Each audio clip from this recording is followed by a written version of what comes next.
Hey, would you like... That wasn't a joke. Hey, would you like some help with that? That is a phrase that often means the exact same thing as, hey, please allow me to help you with that. You know, they're both warnings. It's like the other person is saying to us, hey, you may have bitten off more than you can chew this time, and I think you might need a helping hand. So let's see about that. Raise your hand if you agree with the following statement. When I ask someone if they need help, that person will usually say, no, thank you. Okay, good. There were a lot of liars at 10 o'clock Mass today. You and 8 o'clock, you did good. Yeah, about a 50-50 ratio. I stand by that we as people, when we are offered help, we typically say no thank you. And sometimes it's because we actually are okay. We don't need an extra helping hand or anything. But a lot of the time, more time than we might give it credit for, we do in fact need help, and we say no thank you anyway. And when that happens, at least a part of the blame can be given on some combination of stubbornness and pride. Because everybody here has at least a little bit of stubbornness and pride. Most of us have plenty of one or the other, and a few of us have more than enough of both. So what does that look like? Stubbornness in the face of help in life. Case in point, early high school. I want to say the summer between my freshman and sophomore year, if I remember correctly. I went to summer camp, no big deal. And we had one whole day at a leadership, teamwork, exercise building obstacle course.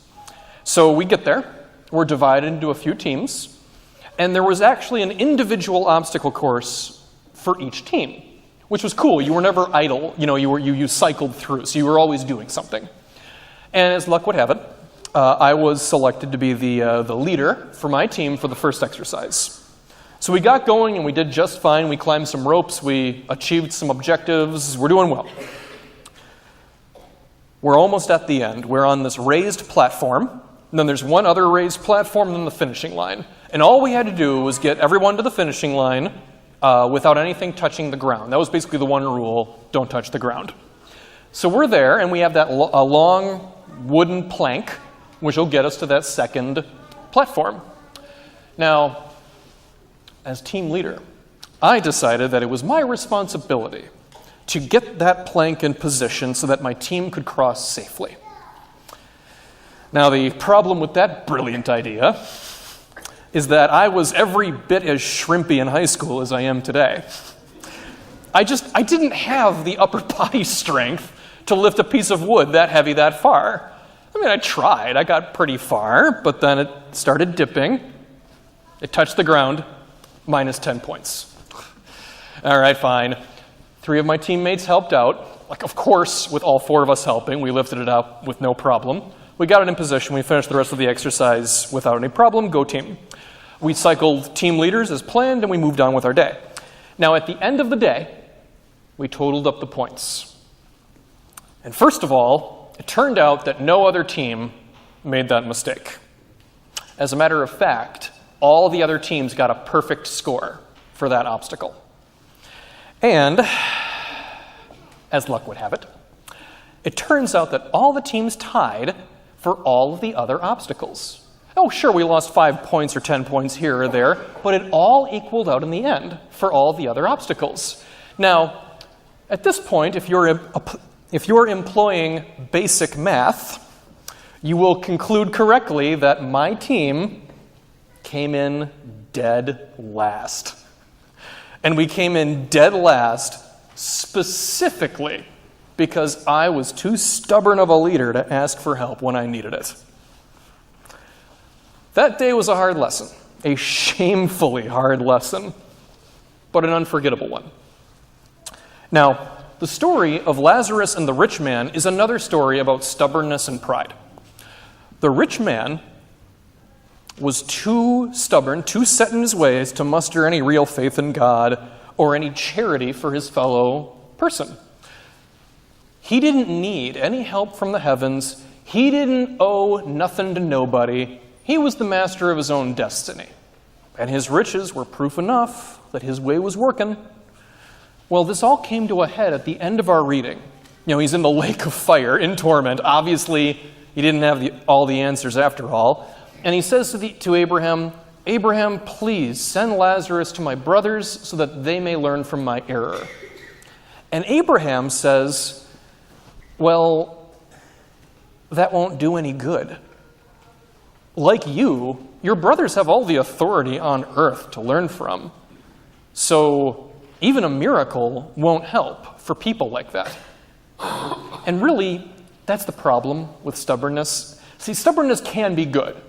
Believe me, stubbornness is really useful sometimes. But the problem is when you're in the middle of it, when you're stuck with it, you won't learn from anyone or anything. Not even God. So whether you're talking about your whole life or a team-building exercise, if you think you've got all the answers, you have got some hard lessons ahead of you.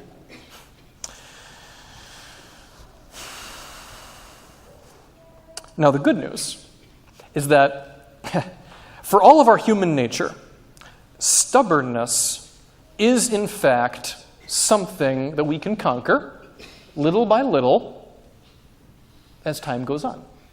Because every time we learn something the hard way, even though our friends, our parents, and our teammates may know better, every time we learn something the hard way, we're a little more open to that kind of good advice. And every time we're at the mercy of things beyond our control, we're a little more well-equipped to put our trust in God. Now, the rich man never learned that. He actually made it his whole life without ever actually getting that lesson. And that's why Abraham answered the way he did. He said, no teacher, not even a helpful ghost back from the dead is going to help. Because stubbornness and pride are just those sorts of things that need to be conquered from within.